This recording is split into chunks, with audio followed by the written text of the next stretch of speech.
the city. What's going on, St. Louis City fans? My name is Riley, and today is April the 5th.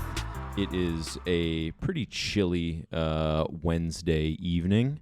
I'm here with Ian. I'm here with Milo, and this episode is all about the Seattle Sounders. Ian, what do we have on that team, that group of guys? Yeah, we don't want to be too somber heading into the weekend after our first L, because this team they are second in the league currently to us in the Western Conference. They are a blue blood, as Milo called them. I would concur with that. They're always a strong team. Not always going to win the league, but always putting out quality results. So they were established in 2009. In their first season as a team, they clinched a playoff berth, and they were the first team to ever do that in their expansion year, with a record of 12, 7, and 11. We'll be looking to do that as well. Yeah, precisely. The trophies, since 2009, they have won the MLS Cup twice, 2016 and 2019. They have been to 4 finals, so 50% conversion rate there. They have won the Supporters' Shield one year in 2014, the U.S. Open Cup in 2009, 2010, 2011, and 2014, and then the CONCACAF Champions League, which is the kind of American equivalent of the UEFA Champions League. They actually won that last year. So where you play all the nations clubs all around America, north, around south. Americas. Yeah. Yep. And in the final, they played Pumas. Yeah, from Liga MX, and they won 3-0 in the second leg, and it was tied 2-2 after the first, which, I don't know, how do you guys feel about the fact that there's a 2-legged Champions League final that we could be eligible to play? I kind of like the 2-legged final. I've never seen it before, really. I mean, the stuff we watch, the final's always one game, which I could see why one might. I might not like that because it doesn't really give either team the opportunity to show its true colors. Like, you might have an off night and just lose the entire final, but that's not really how you play. But also, it's a final, so bring what you got, and if you're not good enough, then get got. You know what I'm saying? Yeah, I think it's just weird. I like that in UEFA Champions League, they go and they play on a neutral ground for one game, winner take all. Yeah, I kind of agree with that. What it does is it takes away any kind of advantage that you have from playing at home. So if, we're saying that St. Louis City has this giant advantage playing at home, which, that's kind of up in the air after this week. Yeah. It pulls that away, and it does make it that, like, even playing ground, like whoever is the better team will win. But I also do enjoy the fact that instead of having to travel, like, all across the world to go see your team play in a Champions League final, you could just show up to your home facility and see them play, like, one of the 2 legs. I think it's but then interesting. the away like the second fixture is always going to have, like, that's if you win and you can't make it to that game. Let's say, the first leg was at home. You don't get to go watch your team, like, lift the trophy. I just think that, like especially when you look at the success of the NFL, 1-game final, winner takes all. Neutral ground. It's such a loved game, and I think that's what makes the NFL playoffs so special. That's why I'm not the biggest fan. But yeah. Agreed. I mean, that's just all we know, though. So might get used to it. Might love it, might hate it. Guess it depends on who you're a fan of. CONCACAF, we're coming for you. Nice. Yeah. The current team, this iteration of it, is kind of led by a player that has been really struggling with injuries. Diaz, he has been their top goal scorer in the past 5 seasons. He tied Lodero last year for that, like, top goal scorer. But he's been, like, plagued by injury. And so this year he's only started 1 game, I think. And that 1 game was actually a, like, total formation swap for them. I believe it was against it was against LAFC. They played them at home on the 18th. It was a 0-0 draw. It was the only game that Diaz has started the entire season, and he's, like, they're, like, one of their designated players, like, their best player by far. But He's getting kind of old, isn't he? Yeah, he is. Definitely. And he's got a Alongside- successor on his heels. Oh, God. Oh, who being the one, the only, The only, the MLS only player. the USMNT MVP, No, Never. please stop. Jordan Morris. Yeah. Man, it hurts. 8 to goals, see, 6 games. It hurts to see him at the top of the Golden Boot. It really does. It's like it vindicates him through all of the shit we've tried to throw at him for years because I still don't think he's good. No, If he could just keep the performances consistent, I mean, I get going and playing with the U.S. men's national team. Maybe it takes a hit to maybe you're nervous for playing for your home country, but no. it's just it's unexplainable, honestly, how he just pops off in the MLS and then against Trinidad and Tobago he just wets the bed. It doesn't make sense to me. Yeah, it's gonna hurt if he scores against us. That's for sure. Oh my gosh, yeah. Yeah, honestly, if we can take one thing out of this week, even if we lose the game, if we could he keep doesn't score, Jordan Morris off of the I'll score be a happy sheet, camper. I would be a happy man. I'm with you on Just don't let him get any more goals. Let's get Klaus a couple more, and then none more for Jordan Morris, so we can start. Like nipping at the if heels. you go back and watch the KC game where he scores 4, like he's just like it's these delayed runs in between the center backs and nobody picks him up. It's just like an Yeah. easy free header for him. He's 5'11". He's not that large. Tim Parker definitely could monster over him. So I'm hoping we have his number all game, hold him to nothing. We have kind of seen a player score exactly that way before, though. Copetti for Yep. Charlotte, he scored like the first goal in that game was like Was that? picturesque. The one of Jordan Morris's 2 signature finishes. His other one is a Leo Chu ball like in from the left hand side that he just gets to finish. That's basically just For a tap free. in. It's square it to your mate so that he can get the goal because it's an easy tap in. that. I'll give it to him. He's been finishing well, but Yeah. we'll see how long that lasts. Yeah. Well, that's part of where I think their success lies because he has only shot the ball 14 times, shot it on target 9 times, And scored 8. and scored 8. So So I mean, I'm not gonna say never, but usually you can't keep up numbers like that. That's Yeah. I mean, he got 4 of those 8 against a very poor A bottom Sporting feeder side. KC team. Yeah, What are they? Second from bottom Yeah. in the West? yeah. I mean, come on. come on. Anybody could score 4 against I don't want to talk too much stuff because Yeah, you're right. I know how the gods work, the soccer gods work. We were riding high 2 weeks ago and And struck down. struck down at home. Hardcore. Yep. Well, they started their season at home against Colorado, who is another bottom feeder team in Below Kansas City. Yeah. And they won that game 4-0. And that game and every other game they've played besides the LAFC game has given basically the same formation and results in terms of players. They played that 4-2-3-1 that we play, and I wouldn't say that they press like we press. They get a lot wider and more expansive in the attack, which is why Leo Chu has been so successful. He's got like 6 assists on the season. But you saw them play Colorado, and then they went to Salt Lake. They played Salt Lake at home and won 2-0. Jordan Morris with 3 goals in the first 2 games of the season. And you saw one of their new signings, Heber, playing up top. And I think that they brought him in from New York City FC as kind of a short-term stopgap for Rui Diaz. I wouldn't say they profile as the same player, but he didn't really cost them anything. And they knew prior to the season that he was going to be dealing with a hamstring injury. What was the position change for the roll-ons?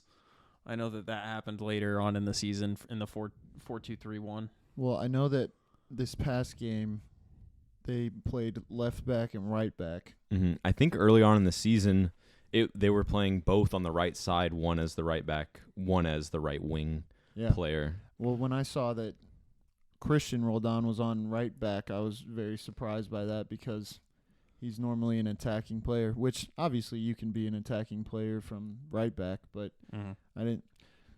It surprised me. I mean, he's he's been playing in the league for a while now. So I guess maybe he just doesn't have the legs like he used to. Yeah. But yeah, Dude, that'd be crazy to play on the same team as your brother. I can't tell if it'd be really Yeah. cool or it would drive me insane. Well, it speaks to your relationship with your brother. But yeah, be very competitive. That's for sure. Yeah. And that's a good thing. That is a good thing.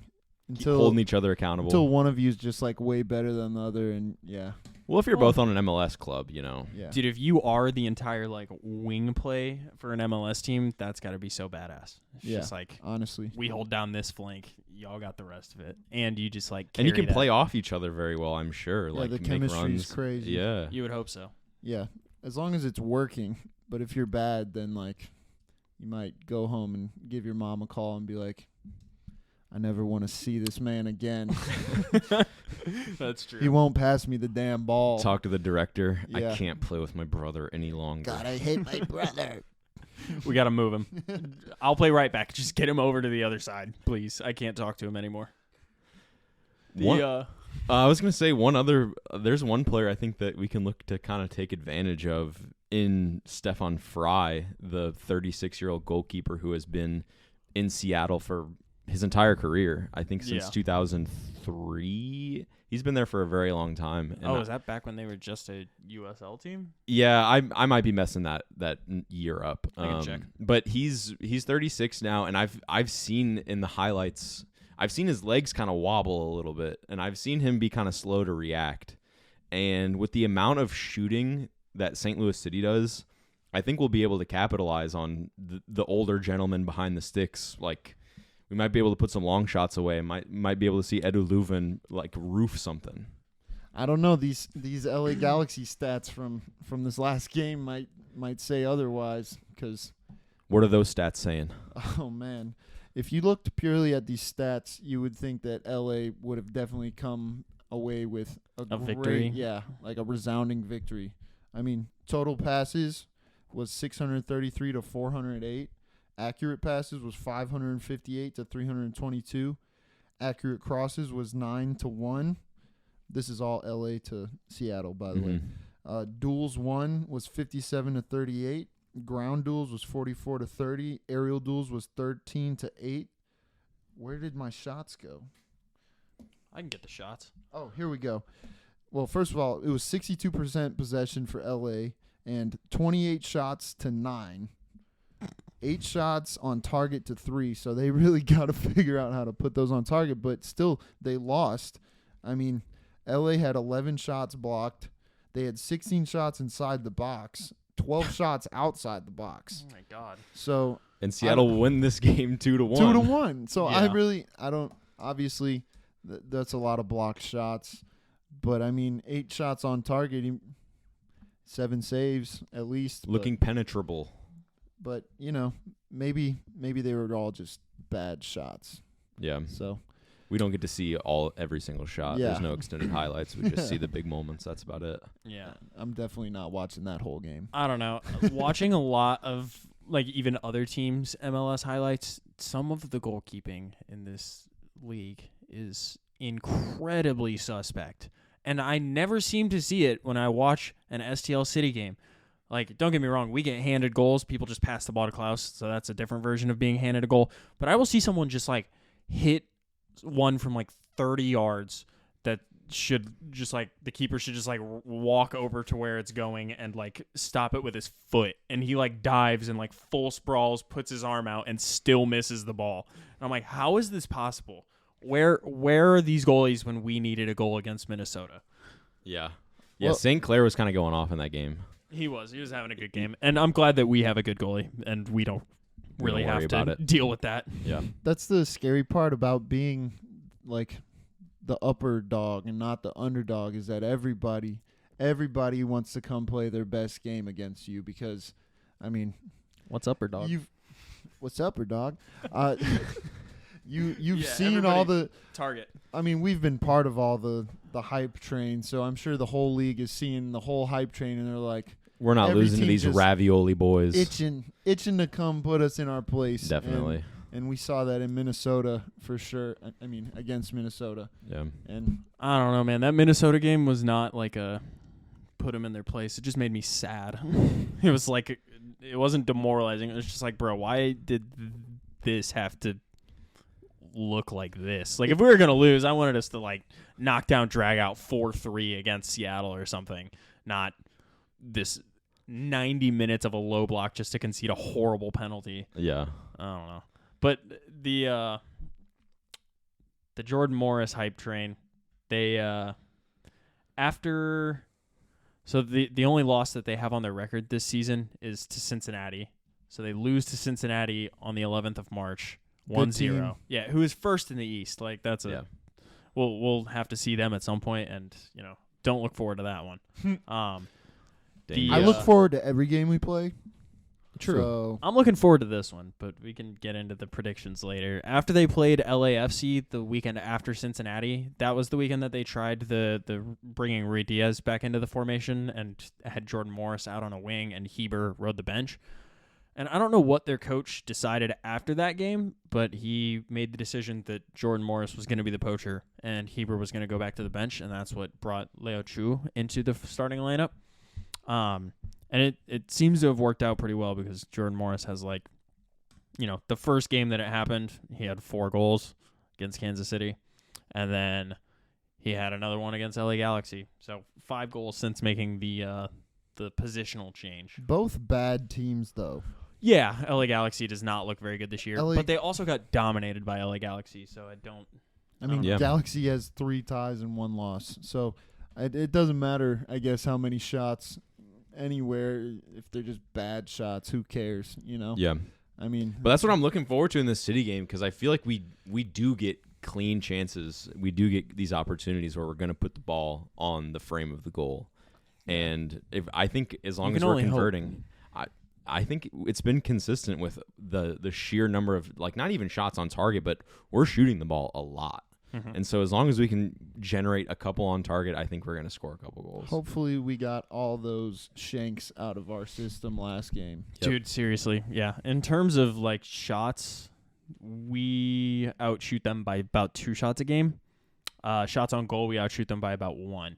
And then possession, they possess the ball like 7% more than we do, which is not a lot. I was going to say, like, Seattle is like a very comparable team to us. Yeah. It's hard to say which way this is going to go because we'll probably both line up with the 4-2-3-1, right? Yeah.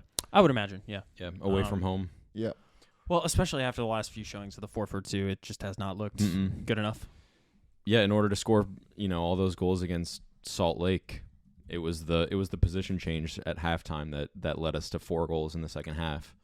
And then, in the game against Minnesota United, we go back to the 4-4-2, and it's still not quite there. So yeah, I would probably expect to be back at the 4-2-3-1. See Njabulo start again. I'm so excited for that. Absolutely. I think there's so much that Carnell could do to try to inject. I hope he leaves Ostrak off of the starting lineup for this one.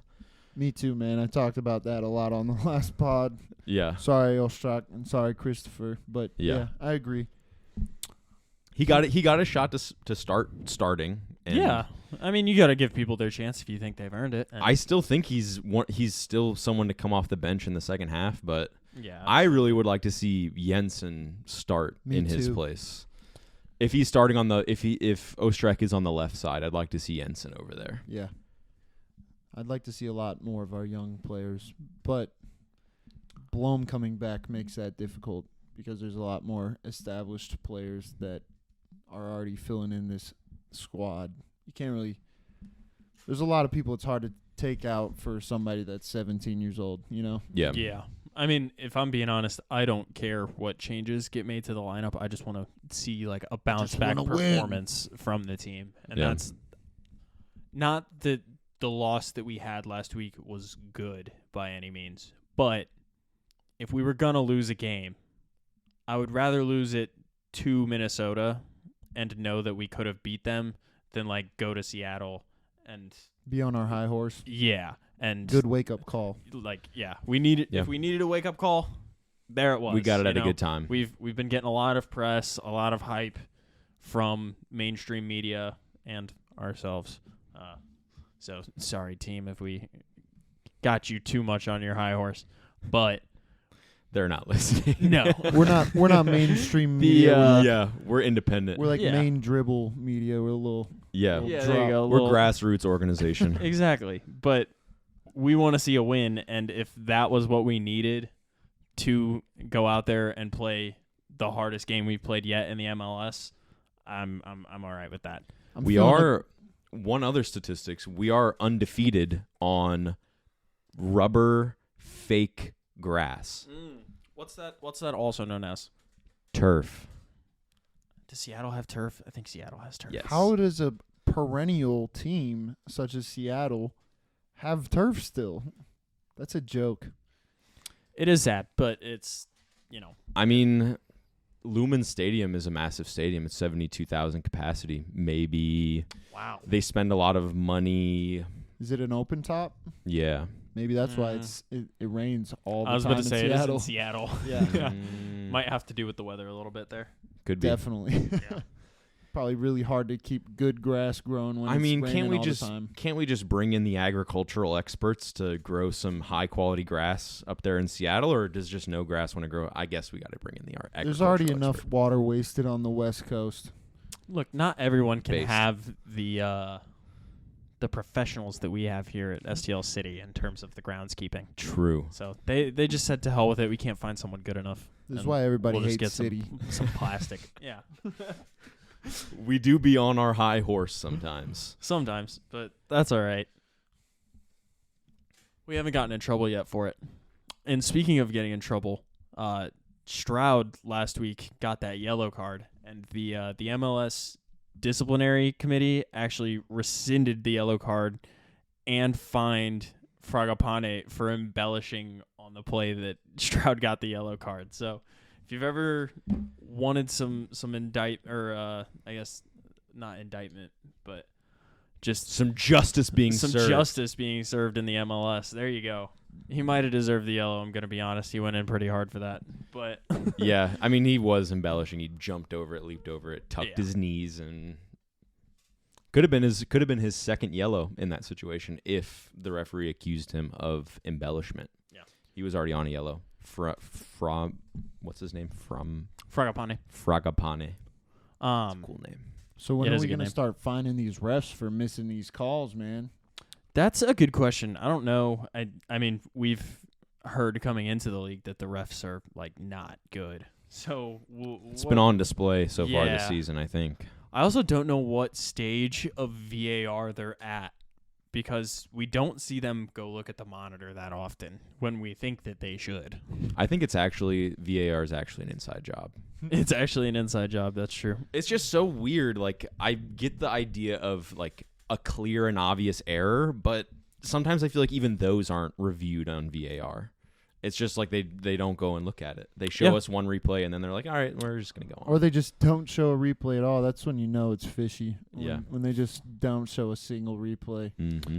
Yeah, I know that in Europe in some of the leagues they're actually training ex-players from like lower levels that don't have affiliations with the Premier League or the Bundesliga to become VAR officials, because right now what you have is a system where the actual official is like seeing things happen with his eyes and running with the play. So he gets a different angle than the VAR official who's sitting in a booth who's watching it like possibly from a bunch of different angles. I don't know if they have all of the camera angles that they have on TV, but he's seeing something different than what the actual official is seeing. And you have the official who makes a decision on the field and either says yes or no, that's like a foul or not. And then if he says no, it's not a foul, I'm going to continue play. You have the VAR official who's like, is this worth looking at? And if both of them don't get like a good angle, you still end up with the wrong result. And then it doesn't matter then because they're both United fans. That also true. All right, no more Premier League. Yeah. Well, I mean, I just think that it's something we should look into here, like getting ex-pros to be like the actual VAR officials, because I don't know how many ex-pros are the actual referees, but if you can get like an ex-soccer player to sit in a booth and watch the game, I don't think he would say like no to getting paid to do that. Or we get somebody that doesn't give a rat's ass about soccer in any way to learn all the rules and have a completely unbiased opinion. I feel like we would get a lot of Americans that Football! they don't see anything as a foul because this is a sissy sport. Knock him on his ass. That could be cool though. What if they combined soccer and rugby, where like you can just like lay players out? Let's see what an NFL I think that official exists already. It probably does, but I'm not Very interested. European. Though. footbee. Footbee. Yeah, I haven't heard of that one. Sorry. Only foot. You be having a foot up your ass. All right. Do we wanna? What do we think of score line wise? Do we think we're gonna go to Seattle and blow them out of the water? No. I think we're gonna win though. What do you got, Mick? I mean, I already made a prediction on the last pod that That's true. I You were said at the 2-2, weekend. but I think a draw is more likely than either side winning. So I'll stick with my 2-2, and I'll give another one that says I don't think we'll keep a clean sheet away. They have 3 clean sheets in their 6 games, one of them being that 0-0 draw. But Well, they've got one against Colorado, one against Real Salt Lake. So, not some crazy opposition. hey, to man, get clean sheet's a clean sheet. You're not wrong, But I think we're gonna win 2-1 Based. or draw 2-2. you don't get to pick 2. Pick one. Yeah, I'll pick pick one. 3 if I want to. Nah, you going. All right, what's your third? I think in my personal no, opinion, no, shut up. we're either gonna win, draw, or lose. No, shut up. You can put. All right. I think I said that last Convenient week for as you, well. huh? Yeah. I also have a 2-1 win. No, you no. just got to keep talking is your problem. All right, I'll change mine. No, you don't get to change it no again. You're a changing. 2-2 draw. You've You're been done. cemented in. I took your score prediction and your perennial word, so Yeah. sorry, dog. I think we're going to see a great performance and we'll just like let one in late or something like that. I think that we'll have 2 and be in control of the game by like the 75th minute and just try and see it out. But I expect a really big bounce back performance from the team after what we saw last week. I think the opposite. I think we'll let a goal in early, and that will light the fire. I am going to predict a 1-1 draw. I know it's boring. I know it's not exciting. I know I've normally had some pretty. I almost called the Salt Lake score at 5-1, but I'm thinking this week it's going to be a tough battle going to Seattle. You know, they're going to have that stadium packed, and we'll have to see if the opportunities are there. We'll just have to wait and see. Yeah. I'm excited though. I'm hopeful it won't be a draw. Zhao Klaus get his scoring boots back out. Absolutely. And that's really all I want to see, man. Yeah. Because I feel like when he's on, we win, you know? Yeah. And that's just that's what a striker does to your team. Yeah. So hopefully Inject the juice. Hopefully Jordan Morris is not juice injecting. Yeah, one can only hope. He's not anytime he scores We anyways. should check him for juice injecting. 8 goals in 6 matches. When he looks like trash against Trinidad and Tobago. Well, he scored 4 goals against KC. Yeah, but even still, if he had 4 goals in 5 matches, I would still want to test him. Oh, so when he cherry picks and when he does his yeah, stop talking his about your Sunday cleanup, league stats. Yeah, when he does stop it, it's bad. This guy. It's a okay. problem when he does. I have one other question. Wait, Historically, who have you guys liked at Seattle? What players have you guys been a fan of? Riley just wants to have this conversation because he's got a based opinion. Yeah, he's got the streets will remember player. Absolutely. Everyone's going to think of Seattle Sounders and say Clint Dempsey. So that's mine. Shout out, Clint. You're a beast. American legend. Yeah, absolutely. Riley, who's your pick? Ian got on the mic before I could even I mean, say mine. Clint Dempsey is the obvious answer, but I really like Obafembi Martins. If you guys are ever looking to see a crazy highlight tape, go watch his tape from both the MLS and the Premier League. Guy was an incredible player. Streets will remember that. Finished he was toward the end of his career when he came to Seattle, but incredible player. Yep, absolutely. Dude, what was his nationality? Was he one of the like big 3 players that you would put in your I think pace he was merchant Nigerian. FIFA team in like FIFA 15 for Ultimate Team. 2 of those players Yeah, he's played for Nigerian. Roma. Nigerian. Yeah. Yeah. Well, you had like Seydou Doumbia or something like that, and oh god, I forget the rest. But he's similar to those players in terms of That was back when pace. That was back when on FIFA the only stat that mattered was pace. That was literally it. Jorginho, one of them. You was could build an Jorginho. MLS squad and go undefeated in Ultimate Team because everyone was just fast. Yeah. Now the only stat on FIFA is how much it costs, because I'm not buying it. The only stat I need is that you don't know where I'm from, dog. Americanism. Did you see that? Who's Aaron Ramsdale when he was talking about Matt Turner? Being the funniest player on Arsenal And just it's- for being himself. Just Americanisms Just for being on the very road. American. Yeah. You don't know where I'm from, dog. That's Clint Dempsey, but And that's so funny because if you had The an heart of English Texas. player come play on an American team, I'm sure everybody would think they're just hilarious. Yeah, the funniest. Yeah. Dude, it's like Beans on toast. it's the Ted Lasso effect, you know? yeah, definitely. The English elitism needs to stop. Settle down. You eat beans on toast. You don't know where I'm from, dog. Final, I don't know. Do you guys have anything? I had one other interesting stat about Seattle, which is since their inception, they have never missed the playoffs. Oh, wow. Nice. Since 2000. Truly a blue 9. blood. Yeah, they just make it every year, which also makes me want to go back because I feel like there's kind of asterisks around MLS Cup titles because the format seems to change every Every single year. Well, when you don't have like a totally fleshed out league, you're going to see a lot of format Yeah. changes. It Yeah. hasn't stopped growing Yeah. since the beginning. Yeah.